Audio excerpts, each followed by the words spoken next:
Et bonjour à tous, j'espère que vous allez bien. Dans cette nouvelle vidéo, vous allez voir que je vais tenter une nouvelle expérience, nouvelle expérience de voyage, parce que je vais essayer de dormir dans ma voiture. C'est une expérience que j'avais très envie d'essayer, parce que j'avais regardé plusieurs vidéos de d'autres nomades qui voyageaient comme ça, et j'avais envie de me donner ma propre idée, est-ce que c'était bien, est-ce que c'était pas bien. Donc dans cette vidéo, vous allez voir le retour sur ma propre expérience. Et pour ce faire, j'ai choisi vraiment un spot vraiment magnifique, malgré que les températures étaient bien basses. Donc ensuite, on va faire une belle randonnée, et puis on va faire une exploration d'un village abandonné, qui était très, très impressionnant. C'était aussi un peu dangereux, mais bon, j'ai fait quand même très attention, j'ai pris quelques risques, mais ça valait vraiment le coup. Donc je ne vous en dis pas plus, je vais découvrir ça dans cette nouvelle vidéo. Les amis, je suis en train de revenir d'une petite randonnée, vraiment très jolie que j'ai fait. Le soleil est en train de se coucher. Je vais vous montrer donc le spot. Regardez si on va pas être bien ici là. On a vraiment une belle vue en plus. Puis demain j'aurai le soleil qui va se lever de ce côté là. Donc ça va tout de suite chauffer la voiture. En fait j'étais monté à la table d'orientation qui est juste en haut. Là je suis sur les hauteurs de Bargemont.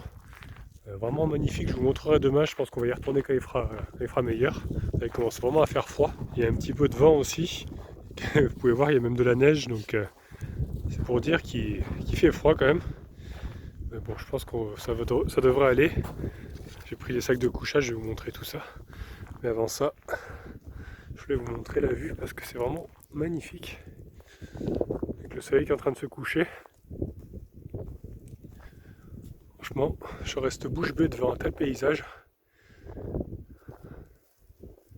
Avec Falcon, on a fait vraiment une bonne petite randonnée, c'était bien sympathique. Allez, maintenant on va se mettre au chaud. Je vais vous montrer un petit peu comment j'ai aménagé ça.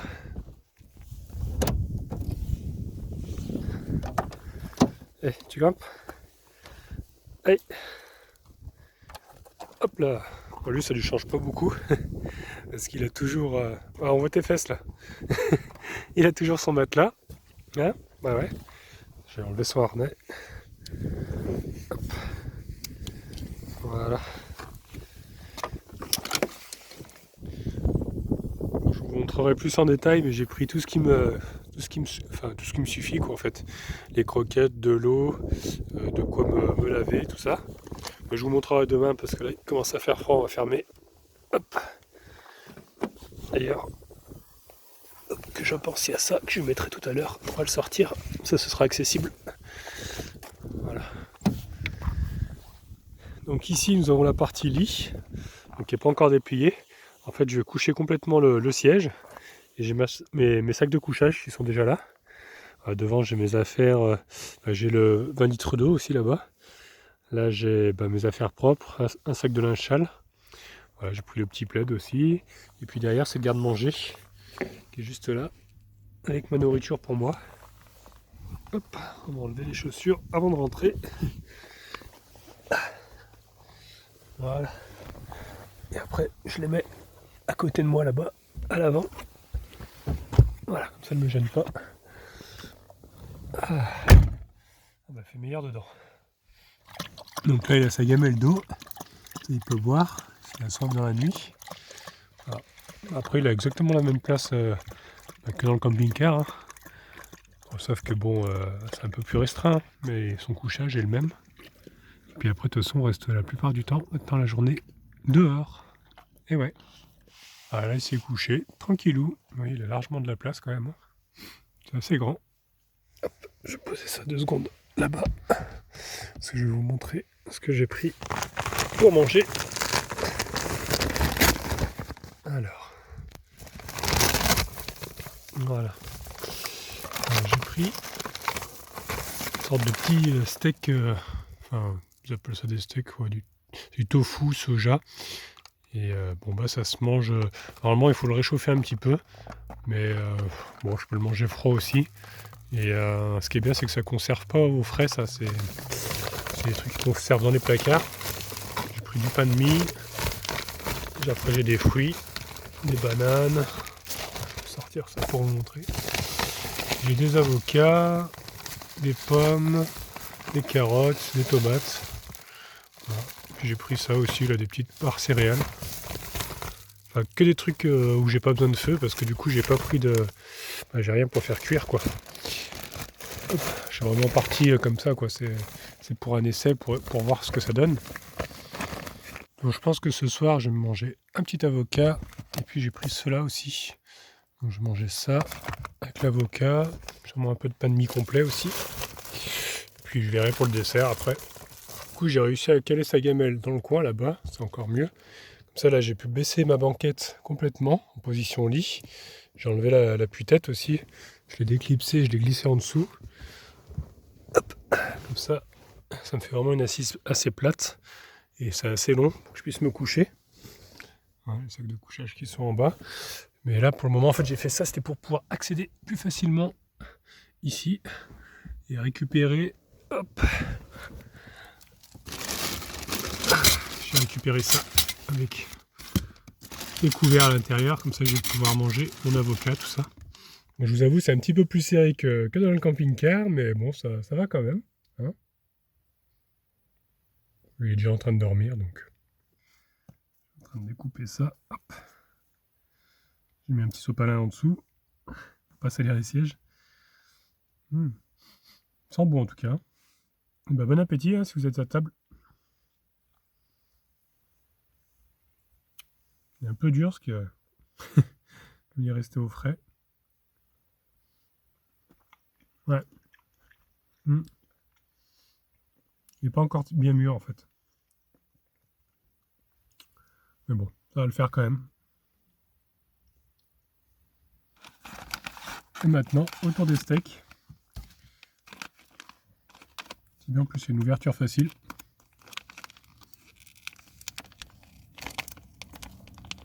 Qui n'est pas facile.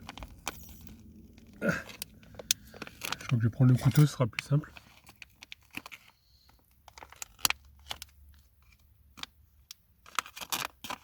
Voilà.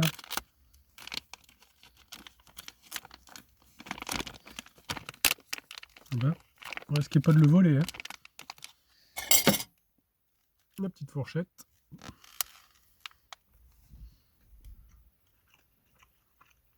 C'est bon ce truc. Boulgour, quinoa à la tomate. C'est pas mal. Bon bah j'ai à peine eu le temps de finir de manger que il fait nuit déjà. Donc je vais installer mon sac de couchage, tout ça. Je vous montrerai ça plutôt demain quand il fera jour. Donc je vous dis à tous, bonne nuit.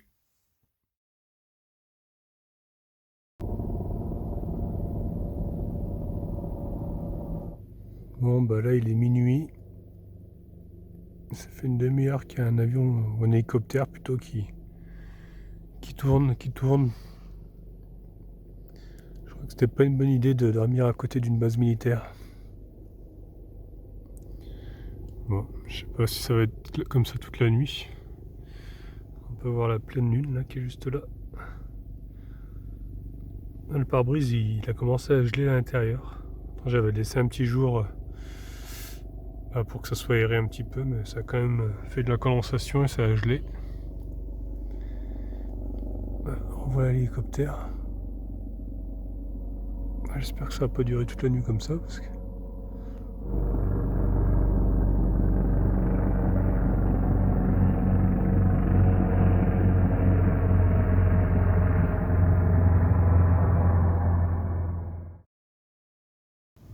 Ça y est les amis, le jour est en train de se lever.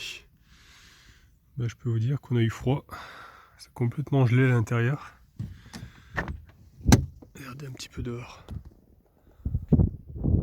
C'est vraiment magnifique. Il fait pas chaud. Je pensais pas qu'il ferait si froid. J'avais pas prévu ça. Et j'ai vraiment mal dormi en fait. Donc ouais, pas terrible hein, ce matin. J'ai vraiment hâte que le soleil réchauffe la voiture.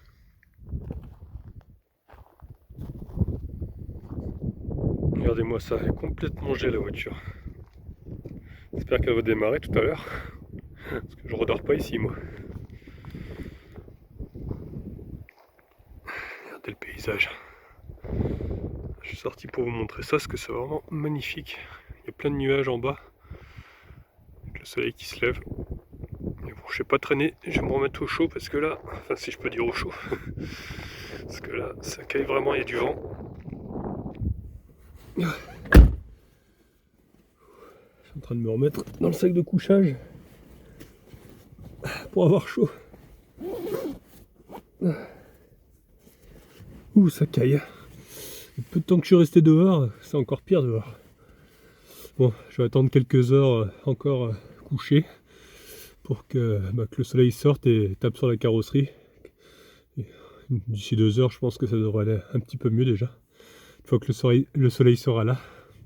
Donc je vous reprends après.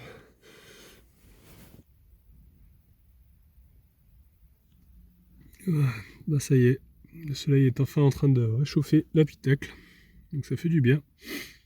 Je vais prendre mon petit déjeuner. Et puis après on va aller faire la petite rando. Une fois qu'il fera un peu meilleur, je vais attendre encore un peu que ça se réchauffe. Et puis on ira voir la table d'orientation. Et puis juste à côté en fait, mais il faudra que je démarre le véhicule pour ça, parce que c'est assez loin. Il y a une ville abandonnée en fait, c'est une vieille ville abandonnée.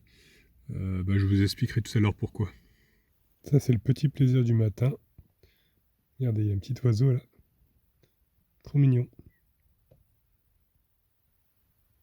Il m'entend pas, donc je suis dans la voiture. Il m'entend pas, donc il ose s'approcher. Hop là. Viens voir si je vais pas laisser quelques miettes. Elle est partie sous la voiture. Bon je viens de finir de manger. Je vais me changer maintenant. Alors c'est un peu plus galère, par contre il faut se faufiler, c'est pas très évident, mais bon, je vais y arriver quand même, je pense. Regardez-moi ce gros pépère. Ah ouais.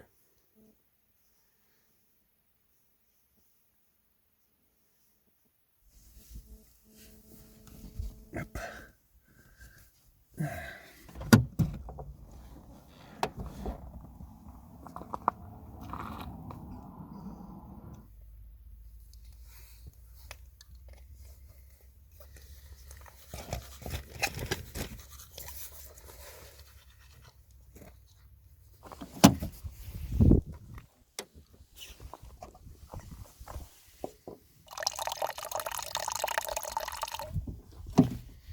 Allez, je vais sortir la bête. Attends. Allez, vas-y. Comme ça, je vais te nourrir aussi. Hein?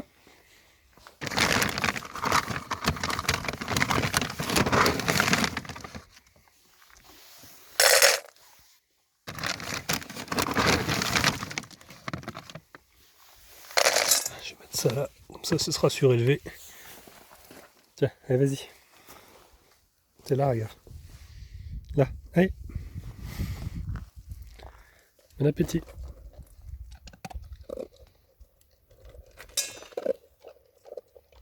Donc là qu'il fait jour, je vous montre un petit peu mieux le campement. Hein. Simplement mon bidon de 20 litres que j'ai mis là. Mon linge sale, mon linge propre. Bon, le couchage qui est replié, le siège le déplie, hein, je vous ai montré. Voilà. Après là on a Falcor qui est ici installé. Tranquillou. J'ai mis un petit carton pour séparer, pour quand il se secoue, tout ça. Je le recouvre carrément en fait. Il y a une partie qui se remet comme ça. Ça couvre un petit peu pour la nuit. Ou pour la journée, même pour le soleil. Voilà. Simplement avec le garde-manger qui est là. C'est très sommaire, mais ça a quand même permis de dormir. Après, niveau confort, c'est vrai que ça aurait été peut-être mieux un petit matelas par-dessus le siège. Parce que j'avais quand même la forme du siège qui me gênait un peu. Donc peut-être en mettant un petit matelas en plus par-dessus, ça aurait été mieux. Et puis le faire plutôt quand il fait chaud, parce que là il avait vraiment fait très très froid, j'ai eu très froid aux pieds surtout. Parce que les pieds sont au niveau de la carrosserie. Et là il faisait vraiment froid à ce niveau-là. Mais bon, ça faisait un petit moment que j'avais envie d'essayer, voir un petit peu ce que ça donnait de dormir dans une voiture. C'est pas mal, mais c'est mieux quand il fait chaud.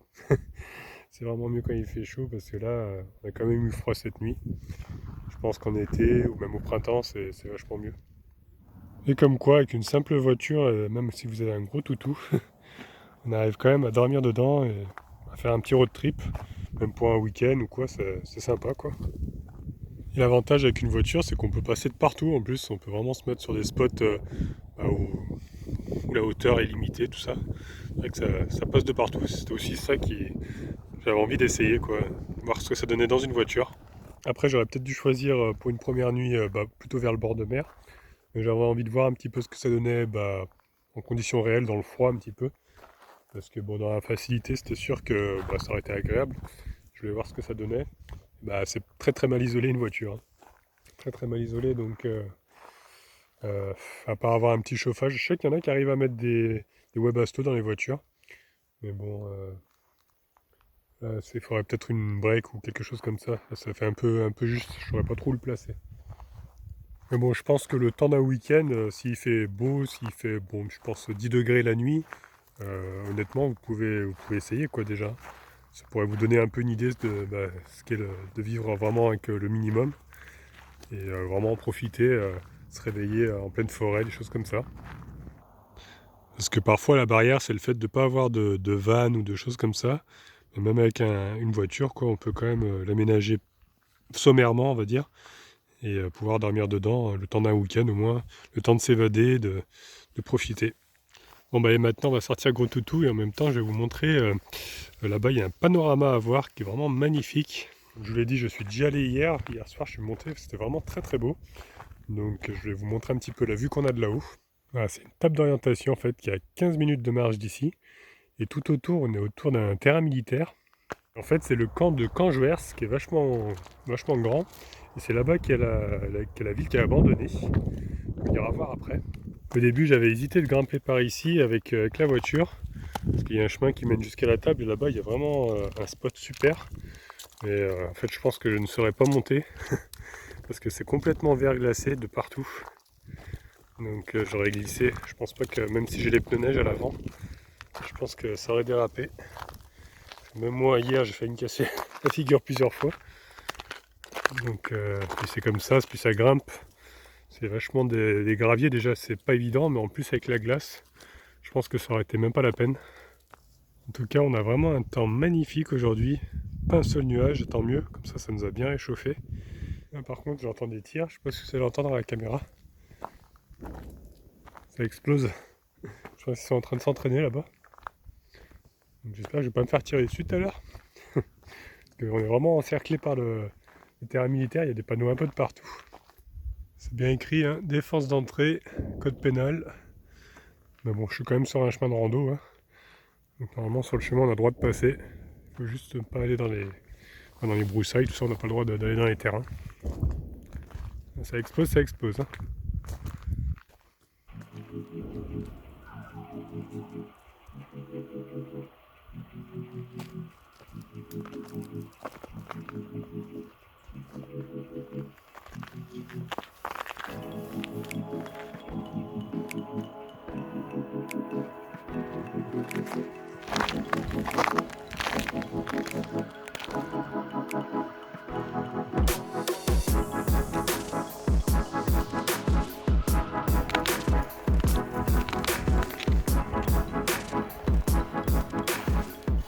Et nous voilà.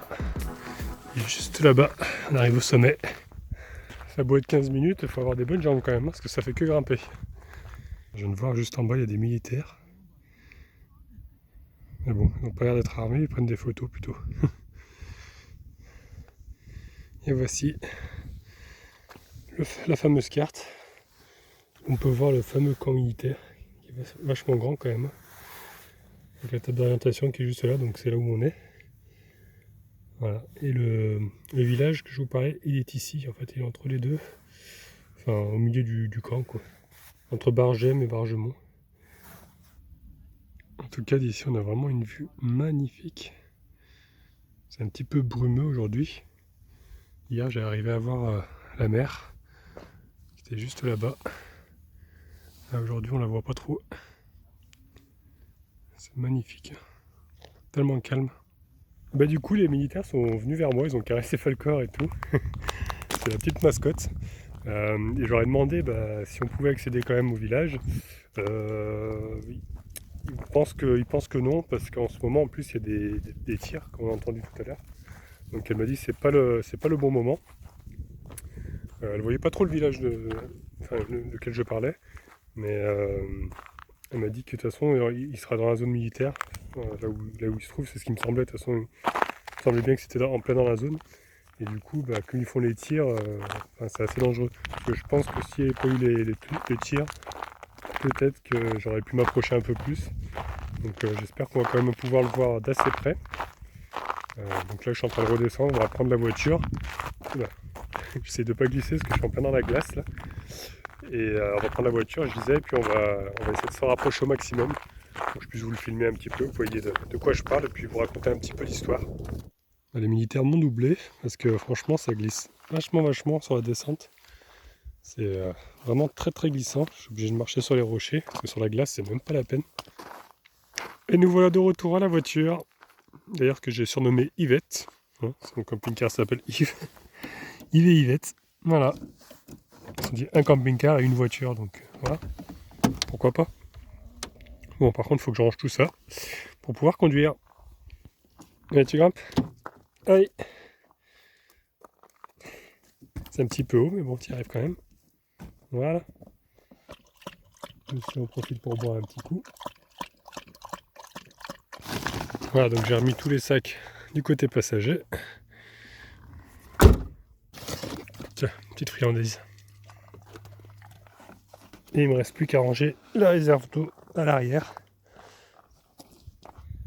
Voilà, c'est tout rangé avec les 2 bidons que j'avais pris de réserve d'eau pour boire, des croquettes, tout ce qu'il faut pour se laver. Voilà. Il n'y a plus qu'à y aller, hein, ma foi. En électricité, j'avais uniquement mon petit transformateur 12 volts là, qui fait allume-cigare. Donc j'ai rechargé hier soir, j'espère que ça ne m'a pas trop bouffé la batterie. Donc j'espère qu'il va quand même démarrer le moteur.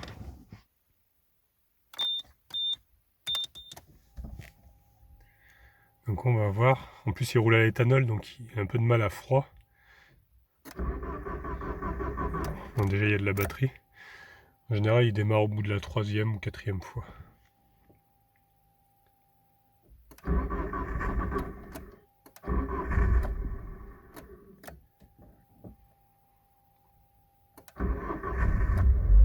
Ça y est, il a démarré.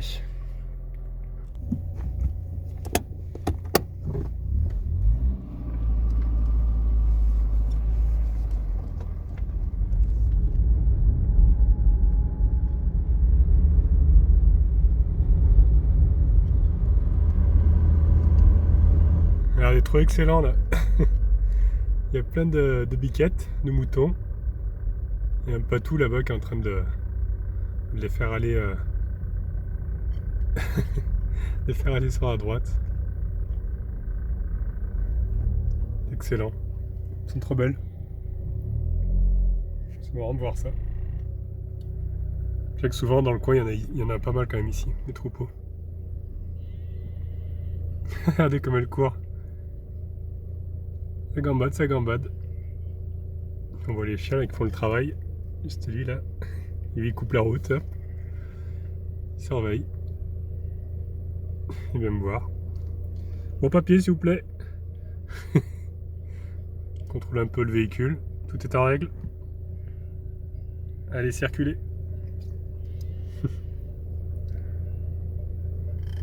Eh ben, ça bouchonne. Ah, Falcor il a vu. Qu'est-ce que c'est? Qu'est-ce que c'est, un copain? T'as envie d'aller jouer avec lui? Mais non. Il est au boulot là, tu veux bien qu'il travaille? Hein? Pas comme toi? Il est pas feignant comme toi? Hein? Comme les nomades? Ils sont beaux ces chiens. Toi il s'en fiche en plus, il te regarde même pas.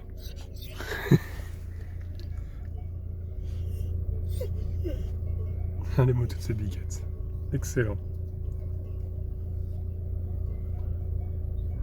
Il y a vraiment beaucoup de chiens. Et du coup ils ont tapissé la route de petites crottes. C'est excellent. En tout cas les paysages sont vraiment magnifiques. Avec toute la neige là. Bon, j'ai pas mis le GPS, normalement je devrais pas le louper parce on le voit de la route. Ah bah justement, je commence à voir les maisons là. Ils sont juste là-bas. Attends, on va les voir là en arrivant. Donc c'est le village de Brovet, complètement abandonné. Je me suis arrêté un petit peu à l'arrache, mais bon. Et de toute façon, je peux pas m'approcher plus, que c'est tout clôturé tout autour. Là, on peut voir une ancienne église. Tout le village qui est ici, complètement abandonné. J'essaie de me rapprocher un peu là-bas. En ce moment, ils font des tirs d'artillerie lourde, donc ne peut pas trop s'approcher, je pense. Là, on arrive quand même à voir les bâtiments. Ah, vous avez entendu l'explosion? Vraiment très impressionnant. Et apparemment, ils ont changé les toits. Toutes les toitures ont été mises en tôle. Parce qu'en 63, en fait, a été construit ici le camp de Cangeverse. Et du coup, par un décret en 1970, et ils ont fermé le village qui se trouvait en plein dans la zone militaire, quoi. Donc ils ont complètement évacué les gens qui habitaient ici et les ont relogés un peu plus loin dans un autre village. Je vais zoomer un peu. On peut voir les toitures complètement cassées. C'est pour ça qu'ils ont mis des tôles, en fait, parce que je pense que ça devait s'effondrer à force. Là, on voit bien les nouvelles tôles là, qu'ils ont mis. Sûrement qu'ils s'en servent maintenant pour s'entraîner, pour la guerre, tout ça. Là, ils nous mettent carrément risque d'entrée, risque d'éboulement. Défense d'entrée, risque d'éboulement plutôt. Toujours le panneau défense militaire. Là, celui-là, il est vraiment au bord de la route. Il n'y a pas de barrière, vraiment, on pourrait limite rentrer dedans. Ça a déjà été tagué, je pense, ça a dû être squatté. Et là, effectivement, on peut voir que le bâtiment est complètement en train de s'écrouler. Je m'avance un peu quand même, tant pis, je rentre à l'intérieur. Je prends le risque. Je vais pas rentrer dans le bâtiment, juste dans le terrain. Je dirais que ça a été squatté. Il y a un deuxième bâtiment. Pareil. Prêt à s'écrouler. Donc complètement emmuré les fenêtres. C'est quand même impressionnant, hein, la vieille porte là complètement tordue. Ça fait vraiment penser à des scènes de guerre un peu dans les pays en guerre, hein, qu'on voit souvent à la télévision. Là-bas, j'aperçois qu'il y a une route, donc je pense que l'entrée du village devait se faire là-bas. Hop, et puis après on allait jusqu'au village ici. Et mon idée, ça doit être barré. Ce que je vais faire, je vais prendre la voiture et puis je vais aller voir un petit peu là-bas si je peux rentrer, mais ça m'étonnerait que je puisse y avoir des barrières. Donc la date exacte, c'était le 4 août 1970, où ils ont décidé de faire le décret pour que le village soit clôturé, soit fermé. Et la mairie a fermé le 10 août qui a suivi. Et après, le village a été évacué petit à petit parce que ça a duré jusqu'à 1974, où ils ont été en fait relogés dans un hameau. Ils ont construit dans la vallée, Borès-en-Seillan, ça s'appelle. Et c'est là qu'ils ont été tous déménagés là-bas, quoi. Ça a dû quand même être triste à tous ces gens d'abandonner leur maison. Parce que il y a peut-être des gens qui habitaient là depuis toujours, qui sont nés ici. Je pense que ça devait être quand même un moment assez difficile. Je sais pas trop s'ils ont essayé de lutter, mais de toute façon contre l'armée, je pense qu'ils pouvaient pas faire grand-chose du moment qu'il y a eu le décret. Voilà, je vais prendre la voiture, on va essayer de se rapprocher, voir si on peut se rapprocher un petit peu plus, mais bon, je pense pas. Voici la fameuse route qui est juste sur la droite. Je crois que je vois d'ici, il y a une barrière déjà. Je vais m'arrêter là quand même pour faire demi-tour, mais je pense qu'on ne pourra pas. Qu'est-ce qu'ils nous disent? Troupeau, chien de protection. De toute façon, ils ont mis la barrière, on peut pas y aller, quoi. Donc, c'est bien barricadé. Ils ont mis du grillage un peu de partout. Le grillage est un petit peu arraché. Honnêtement, j'ai bien envie d'y aller quand même, hein. J'ai vu qu'il y avait un panneau en bois là-bas. Parce que bizarrement, il n'y a pas de panneau interdiction militaire ici. Enfin, à l'entrée, quoi. Là, j'ai vu qu'il y avait des vieux panneaux en bois. Malheureusement, il n'y a plus rien d'écrit dessus, hein. Ils sont trop vieux. Mais c'est peut-être sûrement panneaux des villages, enfin qui indiquaient le village, le centre. Regardez comme c'est magnifique en tout cas de ce côté-là. Ça fait très, très désertique quand même. Et à la fois il y a le froid quand même, il y a la neige ici. J'adore ce coin, ce paysage. J'étais déjà venu il y a quelques temps déjà. Ça faisait un bon moment. Regardez-moi ça. Ah, ça arrête pas. Ça arrête pas de tirer, ça résonne partout avec les montagnes. Donc qu'est-ce que je fais? Je tente quand même m'approcher un peu des maisons là-bas. Parce que là-bas, après ça tire du côté là-bas, donc ça va encore. J'ai bien envie d'essayer. Donc là c'est bien écrit, tir en cours, danger de mort. Mais c'est de ce côté-là. Hein. Là, ici, il n'y a rien de marqué pour le moment sur ce passage. Donc logiquement, j'entends qu'il y a un troupeau quand même là-bas. Donc je ne vais pas rester longtemps. S'il y a un troupeau, je pense que quand même il tire pas aussi près. Pas que je peux me faire attaquer par un patou, par contre les patous c'est quand même assez méchant. Enfin, ils gardent le troupeau quoi. Ça serait trop cool si je peux approcher un peu plus. Alors, malheureusement, plus je m'approche et puis je me rends compte qu'il y a la barrière. Juste après. Et avec les panneaux rouges encore, défense d'entrée. Donc là, je pense que le chemin va s'arrêter ici. Je ne pourrai pas aller dans le village même. C'est bien dommage.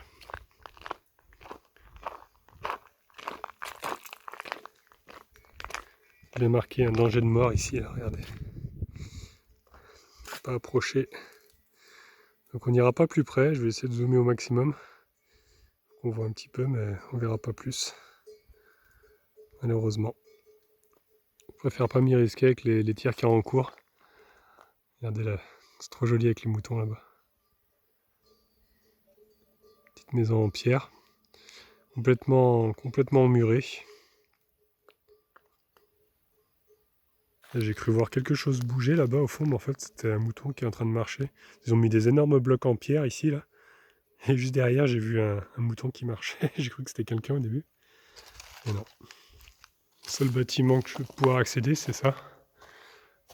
Hop. C'est ici qu'il y avait l'électricité qui arrivait en fait. Il ne reste plus grand chose, hein, ils ont tout enlevé. Plus trop de câbles. Ça me tente vraiment d'y aller. Là. Bon, allez, j'y vais. Je prends le risque, tant pis. On ne vit qu'une fois, comme qui dirait. C'est vraiment très très impressionnant. Regardez, on voit le mouton que je vous parlais tout à l'heure. Qui est tout au fond là-bas. C'est vraiment des paysages de guerre. Il y a plein de moutons, il n'y a que des moutons ici en fait. Bon, je vais essayer d'approcher l'église.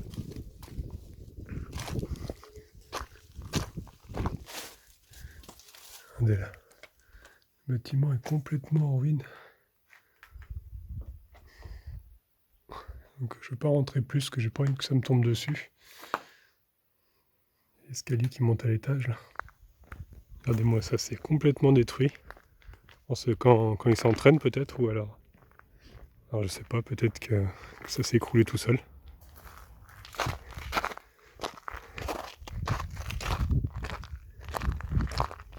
Et regardez maintenant l'église qui est juste là. Très impressionnant, il n'y a plus la cloche en haut, il n'y a plus rien. Je suis rentré à l'intérieur, c'est très très glauque. Regardez-moi ça. Ils ont mis des barres pour pas que ça s'effondre, on dirait en haut là. C'est complètement écroulé. Je vais pas rentrer plus parce que c'est quand même assez dangereux. Le plafond est pas très stable. C'est incroyable. Tout a été détruit.